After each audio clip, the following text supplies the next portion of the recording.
Good morning, friends. Prepared Suburbanite back with you, and good to be here, by the way. In case you were asleep all day yesterday, Joe Biden has dropped out of the presidential race, but he has said that he's going to continue his presidency at least up until January 20th of next year, when he will be replaced by whoever. Now, why is he doing that? I got some thoughts, and I think you may too. So stick around.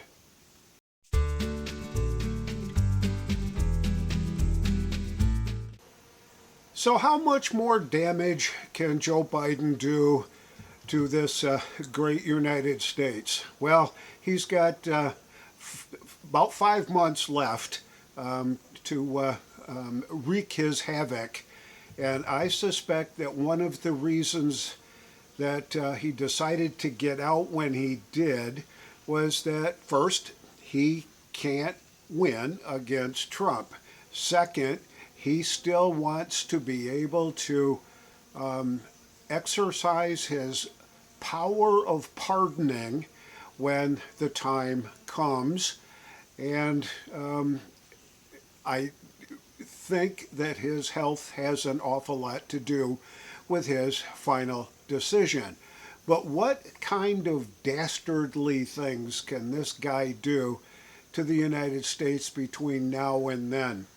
We saw what he did on his first day in office with all the executive orders that he put into play, and pretty much dismantled every safeguard that the Trump administration had in place that secured our border.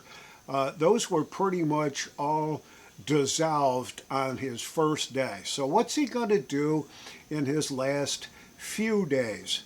Well, he's still got the executive order authority, I guess, to enact whatever he wants to enact, whether it's legal or illegal or constitutional or unconstitutional. My 2 cents is that he is going to take a huge advantage of his executive orders powers, and he will be left and right hitting the executive orders. Have no idea what they're going to do, what form they're going to take, but he ain't done with his agenda yet. The second thing that I believe that he wanted to hang around at least until January was that he still maintains the power to pardon whoever he wants to pardon. And I suspect that one of the first people that he's going to pardon is his son, Hunter. But I think Hunter has to be convicted of something before he can be pardoned of something. So I don't think you can pardon for all future events, anything like that. But he's got, Hunter has the tax trial coming up in September. So I suspect that once that trial is underway, or they find him guilty of any kind of tax evasion or tax fraud, that he will be pardoned by Joe. And it'll be for the taxes, it'll be for the gun issues that he was dealing with, the form that he filled out that he lied on and all that. He'll get pardoned for all that. And there may be a few other folks around. Alejandro Mayorkas comes to mind, and a few other folks like that that have committed dastardly deeds during the administration, that they will be pardoned as well.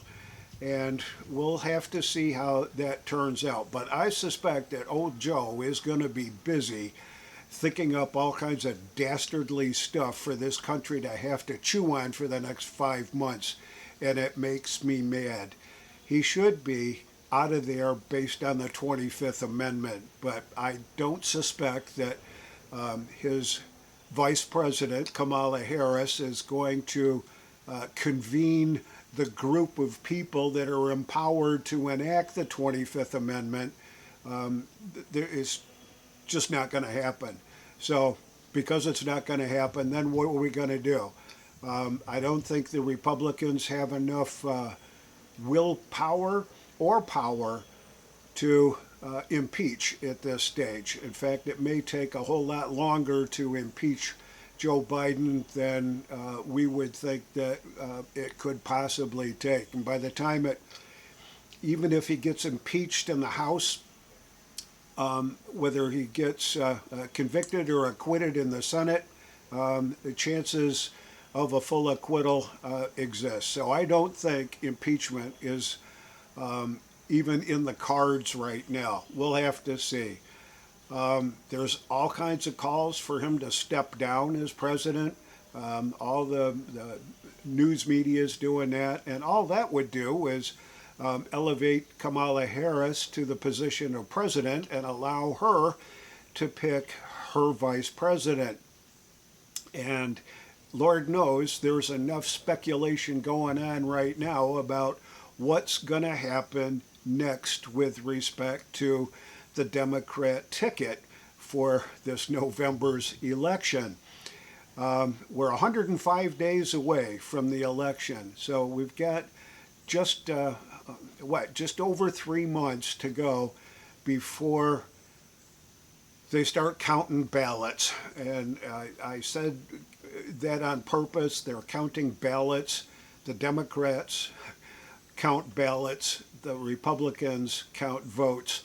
Hopefully the Republicans will learn something from the Democrats on this go around, but we'll have to see how much we've learned about early voting, about ballot harvesting and ballot box stuffing and all the things that have been going on the Democrat side.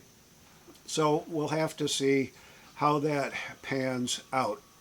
So what is going to happen next? What are the Democrats really going to do here? Are they going to follow Kamala Harris all the way to the polls in November? I don't think that's a real distinct possibility. There has been names thrown every which way but loose out there. But here's one of the things that folks aren't really talking about. And I said it a number of months ago that I think Michael Obama might be the only Democrat out there that can beat Trump.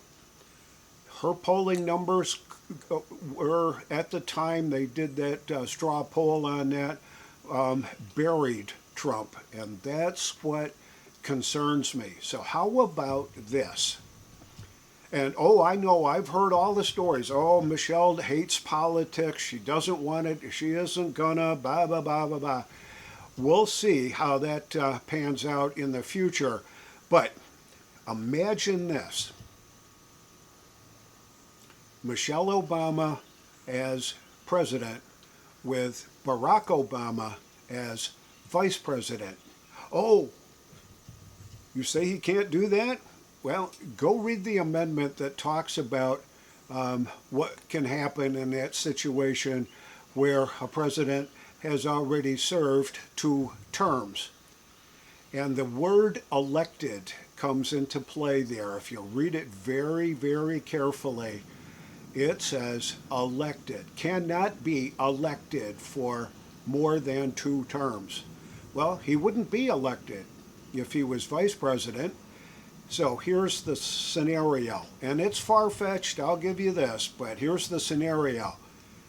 January 20th, they swear Michelle in as President of the United States at whatever time, 3 o'clock in the afternoon, and at 5 o'clock she tenders her resignation, and Barack Obama steps in as president again for his 3rd term.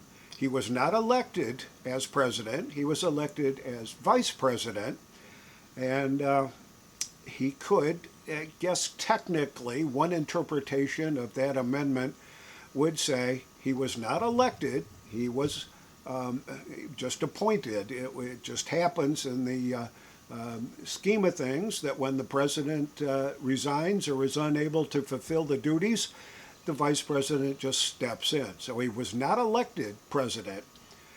I know it's far-fetched, but I think there's a real distinct possibility that that could happen. And that's pretty concerning to me. I hope that the troops rally around Kamala Harris because I think Donald Trump is right. She's even an easier candidate to beat than Joe Biden would have been. But here we go. Vice presidential picks. Oh, 100 different names are floating around right now. We'll have to see how it all pans out. Like to hear what you're thinking on this whole debacle, and I'll be back with some more videos in the very near future. This is the Prepared Suburbanite reminding you to be prepared always, and I'll see y'all later.